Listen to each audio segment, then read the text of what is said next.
Model standar saat ini set standar ISO 25000. Selama konferensi internasional ke-8 pada tahun 1980 di Den Haag di Belanda, Jepang mengusulkan pembentukan komite ISO untuk mengstandarisasi model kualitas perangkat lunak yang diakui secara internasional.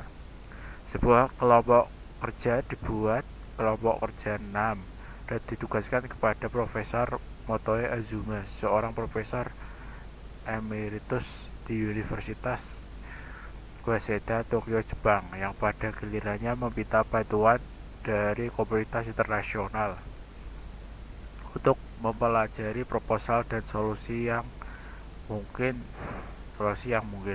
Standarisasi internasional model kualitas perangkat lunak standar ISO 1926 diterbitkan untuk pertama kali pada tahun 1991, seperti yang dapat kita lihat dengan terminologi yang digunakan oleh McCall et al. 1977 dan standar IAEA 1061. Ada sebuah definisi dan istilah yang digunakan kembali. Standar ISO 9126 telah berusaha untuk mempromosikan penerapan sistematis ukuran kualitas perangkat lunak sejak tahun 1991. Namun itu sedikit diketahui dan tidak sering digunakan dalam industri dan digantikan oleh standar ISO IEC 25000. Kami terus melihat bahwa produsen, pemasok, dan perusahaan konsultan besar menghindari penggunaan standar secara formal dalam layanan mereka. Alasan utamanya adalah bahwa hal yang menciptakan persyaratan untuk kualitas dan untuk jaminan mereka coba hindari secara bertahap dan pasti.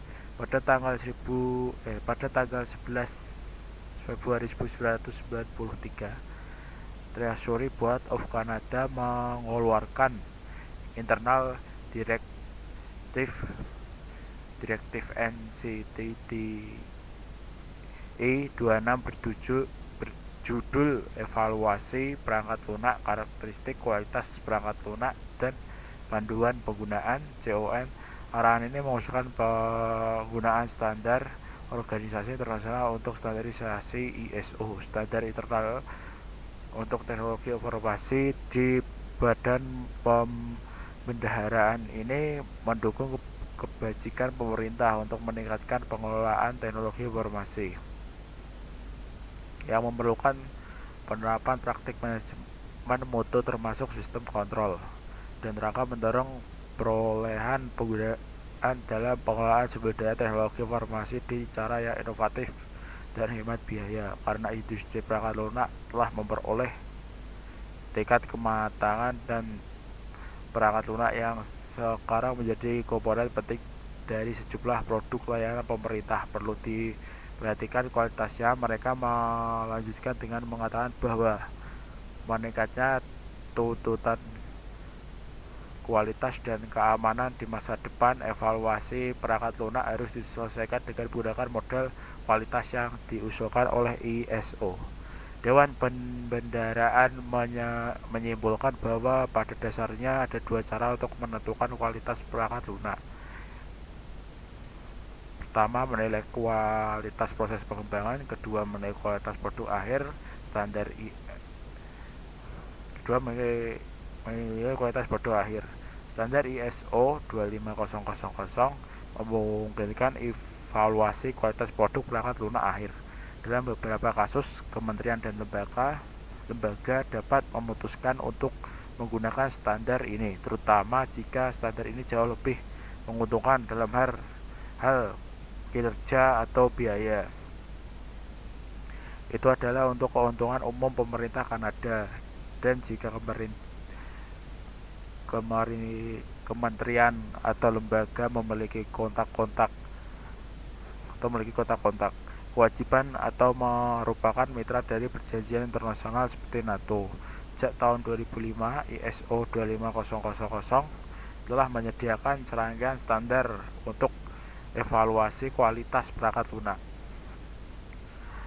Tujuan dari standar ini adalah menyediakan kerangka kerja dan referensi untuk mendefinisikan persyaratan kualitas perangkat lunak, dan cara penilaian persyaratan ini.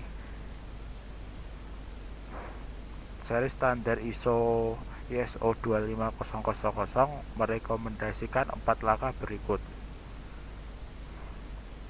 menetapkan persyaratan kualitas, membangun model berkualitas, menentukan ukuran kualitas, melakukan evaluasi. Perhatikan bahwa standar ISO 25000 dipilih oleh Software Engineering Institute (SEI) sebagai referensi berguna untuk peningkatan proses kerja, yang dijelaskan dalam integrasi model keuntungan kemampuan (JMMI). Model-model JMMI yang menjelaskan model dan standar rekayasa perangkat lunak akan disajikan pada bab 4. Karakteristik kualitas perangkat lunak. Kemampuan atribut produk perangkat lunak dengan kualitas produk dijelaskan, diverifikasi, dan divalidasi. Untuk mengilustrasikan bagaimana standar ini digunakan, kami akan menggambarkan karakteristik rawatan yang dimiliki 5 subkarakteristik: modularitas, reusability, analizability, modifiability, dan testability. Pemeliharaan didefinisikan di bawah ISO 25010 sebagai tingkat efisiensi dan kemanjuran perangkat lunak yang dapat dimodifikasi. Perubahan dapat mencakup korelasi perangkat lunak, peningkatan atau adaptasi terhadap perubahan lingkungan, persyaratan atau spesifikasi fungsional. Mengevaluasi kualitas perangkat lunak dengan model ISO 25001. Model kualitas yang diusulkan oleh ISO 25001 mirip dengan model IEEE 1061. Pilih karakteristik kualitas untuk dievaluasi efisien digunakan dalam contoh berikut.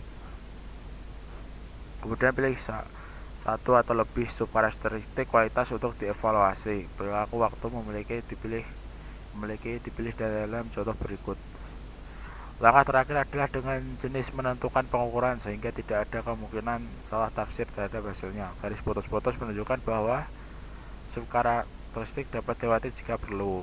Ini ada model, kualitas luar, efisiensi, subkarakteristik, metrik, dan lain-lain. Perilaku waktu, produk menentukan untuk memberikan respon, waktu pemeriksaan, serta tingkat throughput yang tepat saat melakukan fungsinya dan kondisi yang dinyatakan. Dua perspektif yang berbeda, sudut pandang internal eksternal dari pemeliharaan perangkat lunak sering disajikan dalam publikasi rekayasa perangkat lunak. Di dekat dari sudut pandang eksternal, upaya pemeliharaan untuk mengukur upaya dan diperlukan untuk memecahkan masalah, menganalisis, dan membuat perubahan pada perangkat lunak tertentu. Dari sudut pandang internal, pemelihara biasanya melibatkan pengukuran atribut perangkat lunak yang mempengaruhi upaya perubahan ini. Pengukuran internal rawan bukanlah pengukuran langsung, yaitu pengukuran tanggal untuk